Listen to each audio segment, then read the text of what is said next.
Thank you, Rob. Tim, alcoholic. Okay, so we're on page 535 tonight. Our story title is A Late Start. And we don't know the author's name, but she's done a fabulous job with giving us age references all throughout the story.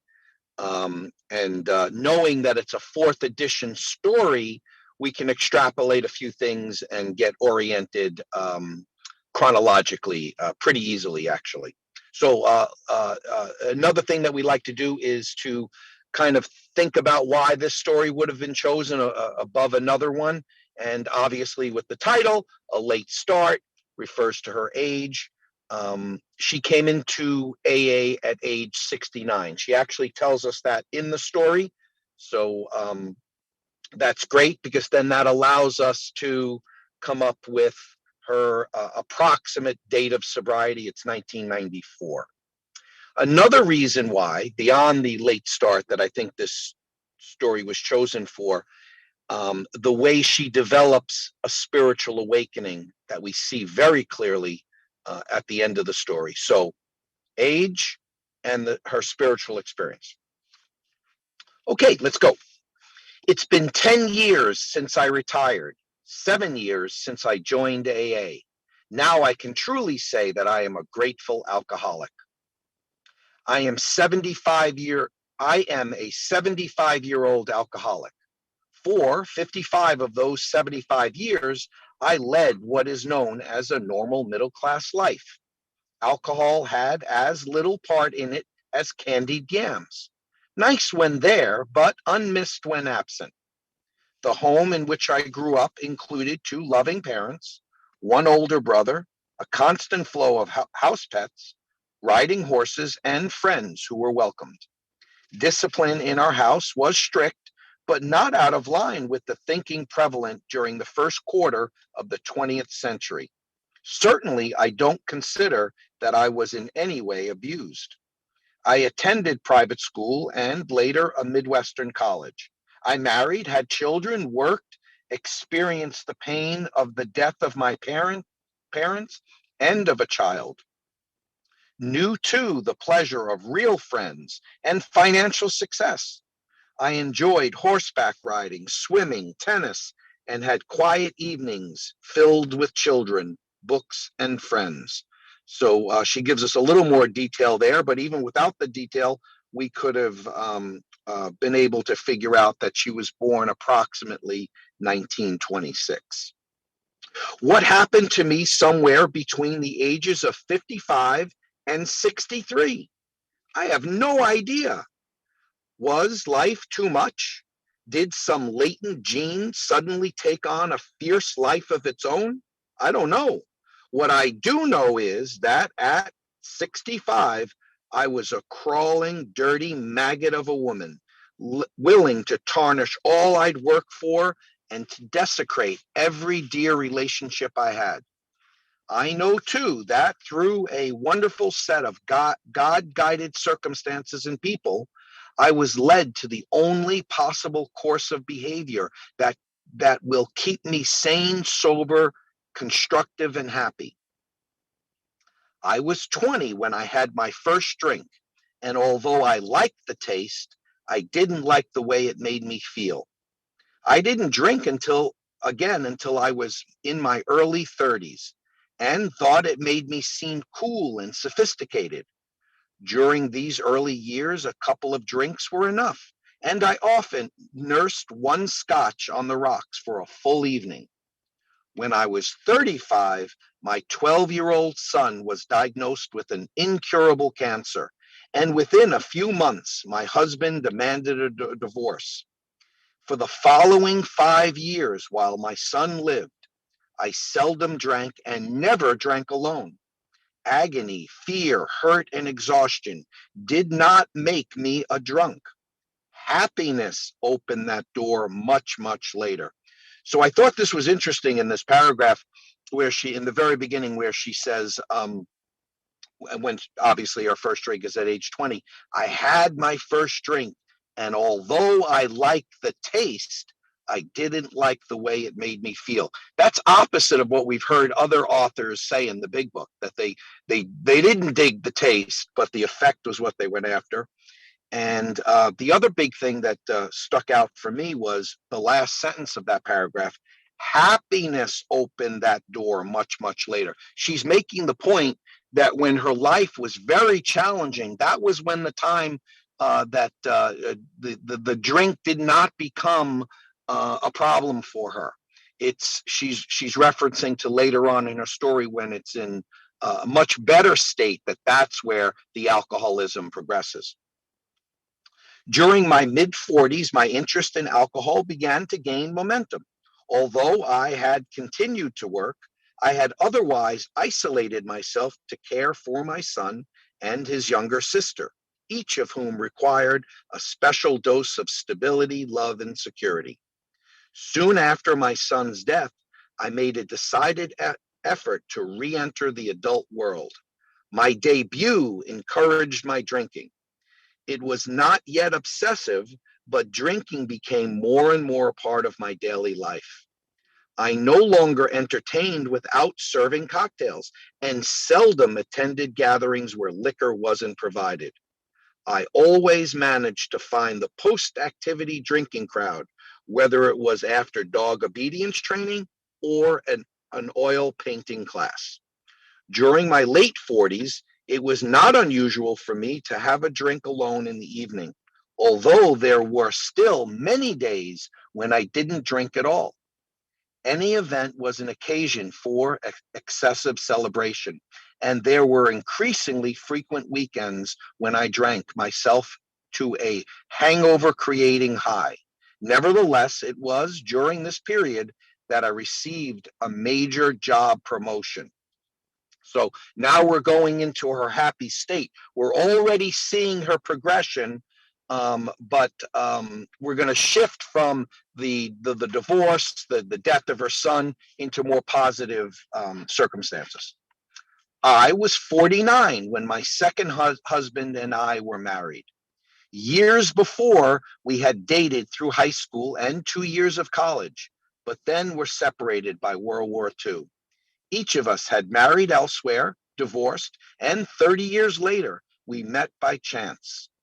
We had 10 years of laughter, sharing, and wonderment, well laced with martinis and scotch on the rocks.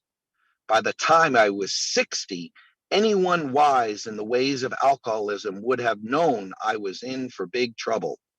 Happy plans dissolved into pouts, arguments began, and meals burned. Hurricanes of anger rushed through our once happy cottage. We agreed we were drinking too much.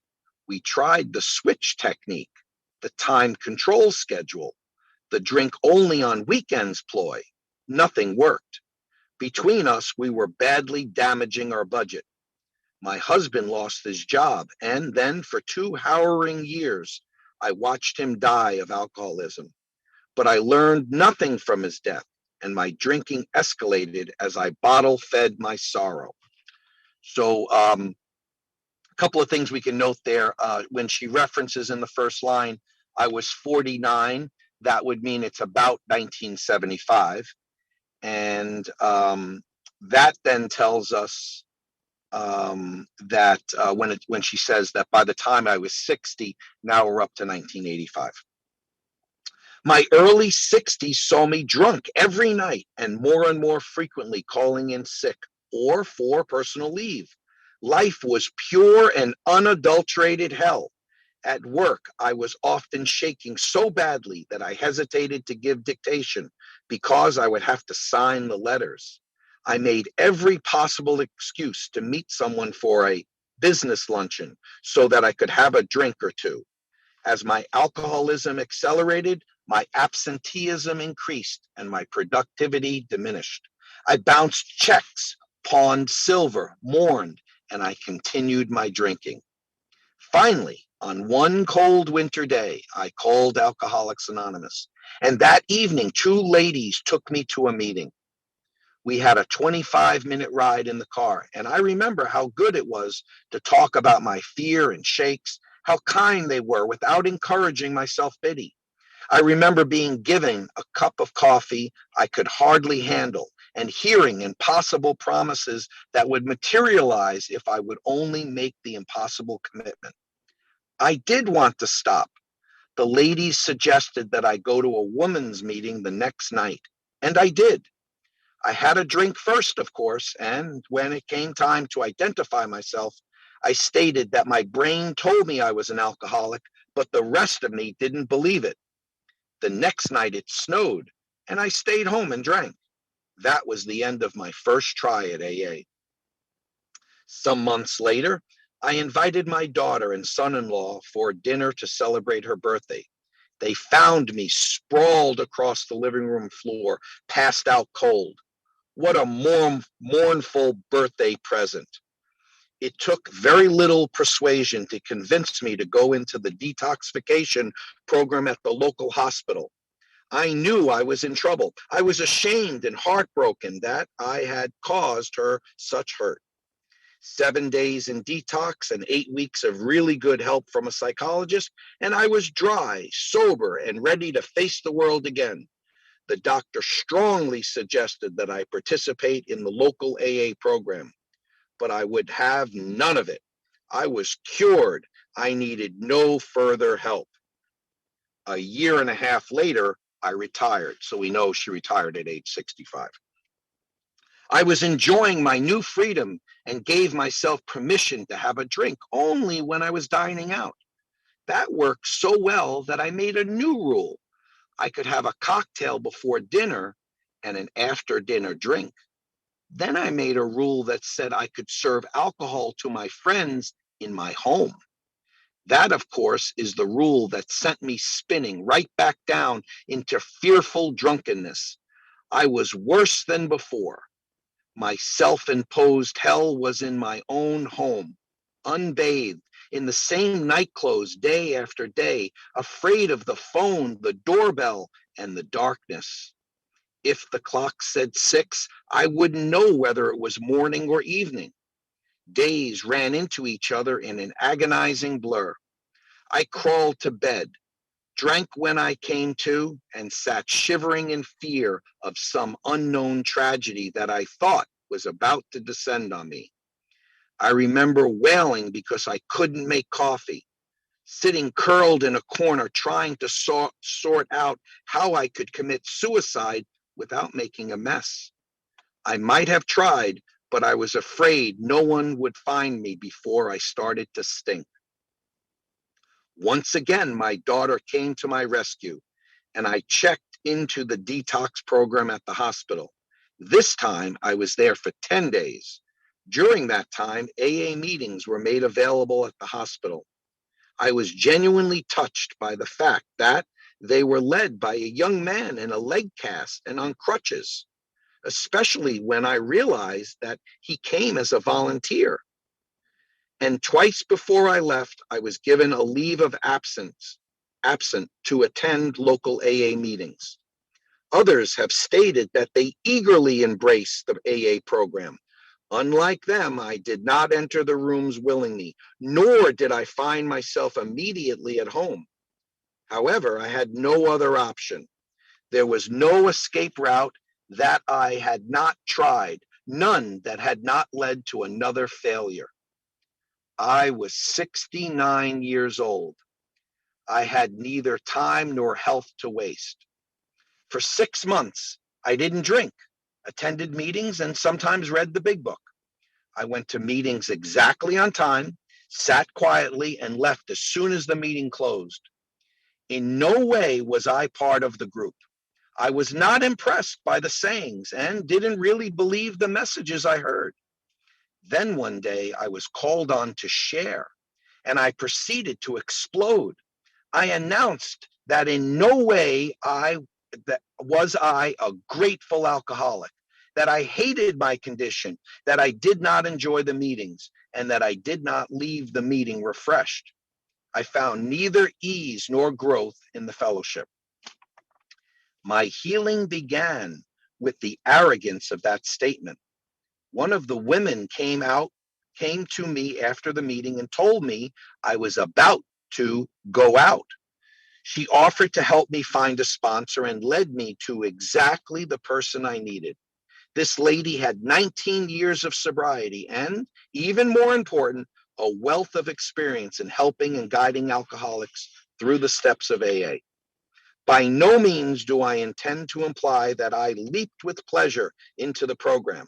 I stalled and resented and refused to accept each step as it came up. I felt challenged by each new concept and resentful toward my sponsor, who seemed intent on reducing me to abject stupidity. It was years before I realized that I resented the changes the program asked me to make, not my sponsor. With the patience of unconditional love, she led me to acknowledge first that I was powerless over my alcoholism, then that others before me had conquered their illness, that there had to be some sort of source of help higher than any one of us, and that together we were a well of strength on which any one of us could draw. From that point, it was not hard to venture into the realization that a power greater than any one of us existed. And with that understanding, I found direction to my own special higher power. On that spiritual foundation, I began to build a new life. The third step was the most difficult for me, but having completed it, I found that I could face or untangle the other steps if and when I could remember to relax, trust the program, and implement the step rather than fight it. Accepting my higher power did not fully change my attitude of resistance. It just made yielding to instruction a more rational and acceptable mode of behavior. For each step I stood, for each step I still had to go through the process of recognizing that I had no control over my drinking. I had to understand that the steps of Alcoholics Anonymous had helped others and could help me. I had to realize that if I did want sobriety, I had better do the steps whether I liked them or not. Every time I ran into trouble, I ultimately found that I was resisting change. My mentor had to remind me that AA is not just a project. AA offers me an opportunity to improve the quality of my life. I came to recognize that there is always a deeper and wider experience awaiting me. Early in my growth, I remember thanking my sponsor for the hours and hours she had given me. She said, "Don't you think that you will do the same for someone else someday?" I replied, "I will never be responsible to or for anyone else ever again." That refusal to make any kind of repayment to the program delayed my offering to be of service in any capacity and consequently delayed my maturing process. Not until 2 years had passed was I willing to act as group secretary. It was 4 years before I was willing to sponsor anyone. Today, it is with real gratitude that I am allowed into the lives of a few women. My own understanding is broadened and deepened by their influence in my life. As the newcomer and I examine each step, both she and I receive new insight and find additional facet to this jewel of sobriety. I'm proud now to be a part of the fellowship that showed me the path up and out of hell. Now I am eager to share my experience as others have shared theirs with me. Small miracles keep offering new opportunities just when I need change and growth. New friends have shown me hidden truths in those sayings that I once found so shallow. The lessons of tolerance and acceptance have taught me to look beyond exterior appearances to find the help and wisdom so often lurking beneath the surface. All, all my sobriety and growth, mentally, emotionally, and spiritually, are dependent upon my willingness to listen, understand, and change. During my 5th year as a part of my annual personal inventory, I realized that I had not succeeded in developing a spiritual depth in my program.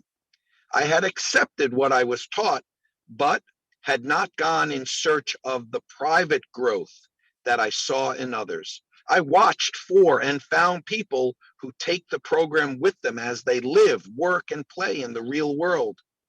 Through their leadership, by precept and example, I am finding the daily excitement essential to my development as a person and to my contact with my higher power. I approached Alcoholics Anonymous with fear and hesitation. Then, urged by the dread of what was behind me, I took tiny, delicate steps onto this new path. When I found the footing was firm, each tentative move brought me a little nearer to trust. Confidence grew, faith in my higher power expanded, and I came to recognize a light I had not known existed. Something within me shifted and welcomed the new source of strength, understanding, tolerance, and love. That selfish, withdrawn woman who announced that she would never be responsible to or for anyone ever again now finds sincere warmth in just being available. I count it a privilege to help another drunk. It's been 10 years since I retired, 7 years since I joined AA. Now I can truly say that I am a grateful alcoholic. Had I not become a drunk, I would have become another sober but sad statistic. At 75, I would be a lonely, unproductive old woman watching TV, doing needlepoint in my home without friends, and sinking further and further into an old age depression. As it is, AA has filled my days with friends, laughter, growth, and the feeling of worth that is rooted in constructive activity. My faith in and contact with my higher power shines more brightly than I dreamed it could. Those promises I thought were impossible, those promises I thought were impossible are a viable force in my life. I am free to laugh all of my laughter, free to trust and be trusted, free to both give and receive help. I am free from shame and regret, free to learn and grow and work. I have left that lonely, frightening, painful express train through hell. I have accepted the gift of a safer, happier journey through life.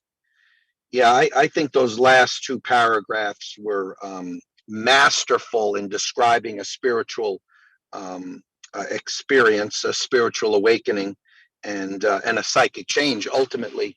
And I couldn't help but to think about it, and particularly in the very end there, that I was wondering if maybe her profession had something to do with writing, because I did think it was very well written. So enough out of me. Like to hear from you guys.